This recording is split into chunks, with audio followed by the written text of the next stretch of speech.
आइए बात करें आज कि गंजापन कितने प्रकार का होता है और उसके लिए अगर हेयर ट्रांसप्लांट एक सल्यूशन है तो उसकी कॉस्ट क्या है।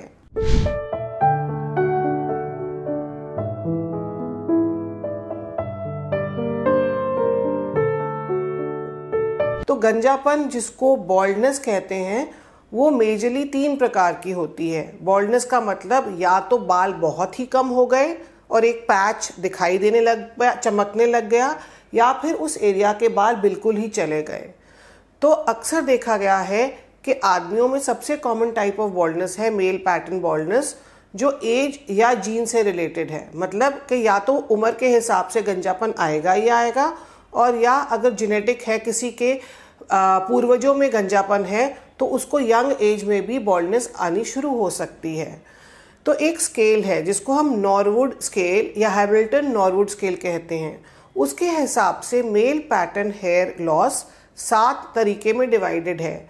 Stage 1 is the first stage and stage 7 is the most extreme stage. Male pattern baldness में अक्सर देखा गया है कि it starts with recession of the hair line, मतलब कि जो ये हेयर लाइन है ये पीछे की तरफ जाती है, जैसे यहाँ पर 2 चुंझें सी आ जाती हैं, और जैसे समय बीतता जाता है तो इस एरिया में, जिसको हम फ्रंटल स्कैल्प बोलते हैं, थिनिंग होनी शुरू हो जाती है, और फिर धीरे धीरे धीरे धीरे इस एरिया में, जिसको हम ऑक्सीपुट बोलते हैं, उधर बाल कम होने शुरू हो जाते हैं। और एक्सट्रीम केसेस में क्या होता है कि वो एरिया जो इस टॉप का हेड का टॉप का एरिया है वो पूरा गंजा हो जाता है।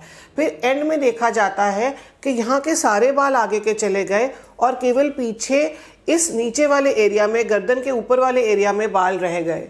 तो ये हो गई हमारी बहुत एक्सट्रीम स्टेज, मतलब जो last stage of hair loss है। तो जो सबसे आपने देखा है कि एक इंसान जो बहुत उम्र में बड़ा भी है, उसके अगर सारे बाल चले जाते हैं पर यहाँ के बाल फिर भी उसके थोड़े थोड़े रहते हैं। तो ये तो हो गया मेल पैटर्न बॉल्डनेस या मेल पैटर्न हेयर लॉस। तो देखें कि फीमेल पैटर्न बॉल्डनेस या फीमेल पैटर्न हेयर लॉस या थिनिंग क्या है। लेडीज़ में अक्सर पूरा गंजापन नहीं आता। ऐसा नहीं होगा कि उनकी कोई स्कैल्प का हिस्सा पूरा गंजा हो गया हो, पर हमने देखा है it will start with thinning of the scalp hair. का मतलब होता है, वो कहते हैं कि यहाँ पर ना मेरे बाल कम हो गए हैं सेंटर ऑफ माय हेड में, और जब मैं कंघी करती हूँ तो मेरा फेस मेरे बाल बहुत फ्लैट लगते हैं, और मुझे बाल जल्दी जल्दी धोने पड़ते हैं ताकि मेरा जो हेयर है वो फुल लगे। तो this is the starting of female pattern baldness. और जब ये बॉल्डनेस बढ़ती जाती है तो ये पीछे की तरफ पूरे हिस्से को पकड़ लेती है और पूरी थिनिंग हो जाती है। और अक्सर हमने ये भी देखा गया है कि जो मांग है, जिसको हम पार्टिंग बोलते हैं, वो पार्टिंग चमकनी शुरू हो जाती है और दिखाई देती है। तो this is guys female pattern baldness. और इस केस में भी, एक्सट्रीम केसेस में, हम हेयर ट्रांसप्लांट से फ़ायदा उठा सकते हैं।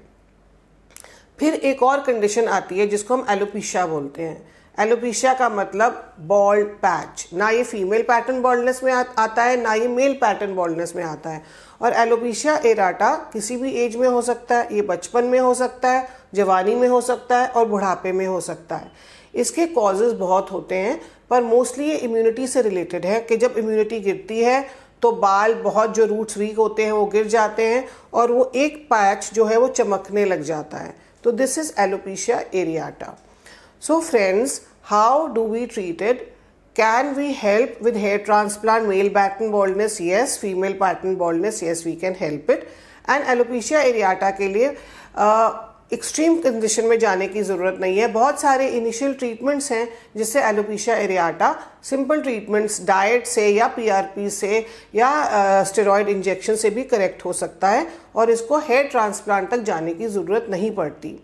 एक और तरीके के बॉल्डनेस है जो हम चेहरे पे देखते हैं, like there is loss of eyebrows in the case of a female और a male, and there can be loss of hair in the beard area in a male. तो ये 2 चीज़ें इंसान को बहुत तकलीफ देती हैं, और इन केस में हेयर ट्रांसप्लांट से बहुत अच्छा फ़ायदा उठाया जा सकता है। तो हम समझें कि क्वेश्चन ये है कि अब हेयर ट्रांसप्लांट की कॉस्ट कितनी है। हमारे देश इंडिया में इसकी कॉस्ट वेरी करती है, 20 रुपये से लेकर के 50 रुपये से लेकर के 100 रुपये पर ग्राफ्ट। मतलब अगर कोई हेयर ट्रांसप्लांट कराने जाएगा तो उसकी कॉस्ट 30,000 से लेकर के अप्रॉक्सीमेटली 3 लाख तक आ सकती है। ये डिपेंड करता है कि आपकी हेयर लॉस की प्रॉब्लम कितनी ज़्यादा है, और ये डिपेंड करता है कि आप अपना प्रोसीजर किससे करा रहे हैं। ये कैसे कैलकुलेट होता है, या तो एक लमसम कॉस्ट होती है या ये ग्राफ्ट पे बेस्ड है। ग्राफ्ट का डेफिनेशन क्या है कि जहाँ से पीछे से एक बाल उठाया, स्किन का टिश्यू उठाया और उसको आगे लगा दिया गया, उसको एक ग्राफ्ट बोलते हैं। डोनर साइट क्या है? डोनर साइट है जहाँ से बालों की डोनेशन ली गई। वो डोनेशन कहाँ से ली जाती है? अक्सर जो यहाँ से ली जाती है, जो गर्दन के ऊपर वाला एरिया होता है, ये area, this has hair which is very very strong, this has hair which will last your lifetime, and when we pick up this hair, यहाँ से उठाए गए बाल की जो लाइफ होती है, हम उन्हें कहीं भी ट्रांसप्लांट करें तो बहुत समय के लिए वो जिंदा रहते हैं। तो डोनर साइट अक्सर नेप ऑफ नेक के ऊपर होती है, जैसे मान लीजिए 2 इंच की साइट होती है, इसको डोनर साइट बोलते हैं। यहाँ से हम छोटे छोटे ग्राफ्ट उठा के रेसिपिएंट साइट पे लगाते हैं। तो रेसिपिएंट साइट का मतलब क्या होता है कि जहाँ पर डोनेशन रखी जाए, मतलब जहाँ पर उसको लगाया जाए, डोनर ग्राफ्ट को उठा के डोनेशन साइट से एक रेसिपिएंट साइट पे ट्रांसप्लांट किया जाए। और रेसिपिएंट साइट अक्सर कहाँ वही होती है जहाँ बाल गिरते हैं, मतलब हेयर लाइन और जो हेड है स्कैल्प का सेंट्रल पोर्शन, या स्कैल्प का जो पीछे गंजा occiput region. So these are the recipient sites. उम्मीद है जो मैंने आपको इन्फॉर्मेशन दी, उस इन्फॉर्मेशन से आपका फ़ायदा हुआ होगा। और अगर आपके मन में अब भी कुछ सवाल हैं तो आप प्लीज़ मुझे DM करिए, मैं ज़रूर जवाब दूंगी। Thank you.